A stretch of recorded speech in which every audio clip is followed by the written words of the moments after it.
The Rural Health Transformation Fund is basically a space shot that will allow us to completely re-envision how rural health care is offered in this country. And to put it in perspective, about 7% of Medicaid dollars go to rural health care. That's about $19 billion a year. This fund is $10 billion a year for 5 years. So a 50% increase in the amount of money that Medicaid will pay into rural health care, because this Congress and this president wisely figured out a way to put money into the system and stimulate and catalyze transformation of the way we offer care in rural America. Now why? What's the crisis? And it's a crisis. Rural America has a 3-year shorter life expectancy than urban America. 20% higher incidence of chronic diseases that lead to cancer, heart disease, hypertension, obesity.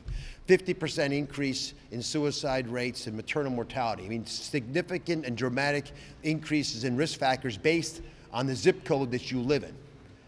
And your dignity should not be tied to your zip code, nor your mortality rate, nor your life expectancy, but that's what we're facing. Part of the problem is that rural health care financially is in dire straits, with 40% of the hospitals reporting financial crises, and but most of them reporting a census that's half that of urban hospitals. So Congress wisely decided the best way to do this was to take a large sum of money, $50 billion over the course of 5 years, divide it in half. Half is distributed equally to all 50 states. The other half, based on applications, which went out yesterday, that need to be returned by November 5th, will be a competition, a race, to see which states have the most innovative ideas, the cleverest ways of improving healthcare, of right-sizing their healthcare system, of doing better workforce enlargement and training, letting people function at the height of their credentialing, using innovative approaches like hub and spoke models with big urban hospitals, maybe helping smaller rural hospitals stay afloat and provide better quality care.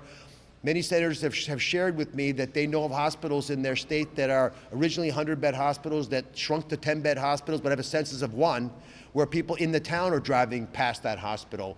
We need to either improve the quality of the hospitals or right-size the systems in other ways. We have 85,000 pharmacies, 5,500 hospitals, by the way, but we have so many more pharmacies. There are many of them in rural America. They need to be able to function at a higher level. All this is out there for states to respond. Congress thoughtfully put the money at CMS to give to the governors, which is what we're going to do by the end of this year. The governors will then have, each of them, the next year to do the best they can with what they applied for and use that money wisely. Every year will be reassessed, and money that's not spent correctly will be clawed back and distributed to other states that are doing a better job. And we hope that'll stimulate governors to speak to each other, states to collaborate, deal with challenges that historically have been allowed to continue, and in that way improve the quality of care in rural health care. So 5 years from now, it's financially viable.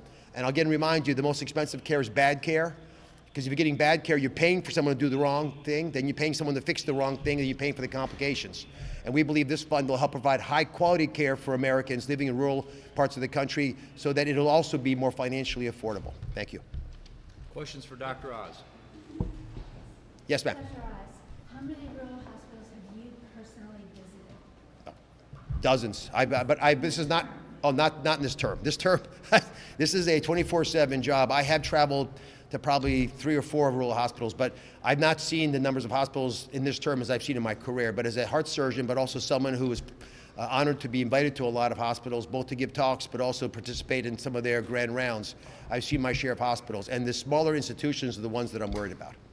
Well, one thing you can be sure of is parents love their kids more than anybody else loves their kids. And so I think part of the challenge vaccinations to make sure that we understand what's out there, what the opportunities are, but continue to kick the tires and double check like a loving parent does. I don't think we should mandate what parents do with their kids, but we should make those vaccines available. That's what I intend to do at CMS. So we are giving vaccines, obviously, to all seniors without any restrictions at all, and we will pay for children who desire vaccinations as well continually, and that has not changed whatsoever.